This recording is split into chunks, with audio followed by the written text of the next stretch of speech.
Hey guys, how's it going? My name is Adam. Today I'm going to show you how to Apple Pay at a store. So basically what I'm going to do, I'm going to go ahead to my browser, double click the side button, and when your default card appears, glance at iPhone to authenticate with facial recognition, enter your passcode, hold the top of your iPhone near the card reader until you see done or check mark on the screen. But if you are doing it on App Store, whatever it might be, you're going to be able to authenticate via facial recognition, and then the app will be app or the product that you're trying to purchase will get paid if there is a funds on your Apple wallet. So let me know in the comments if this video helped you.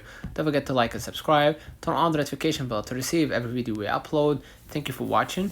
We will definitely see you in the next one.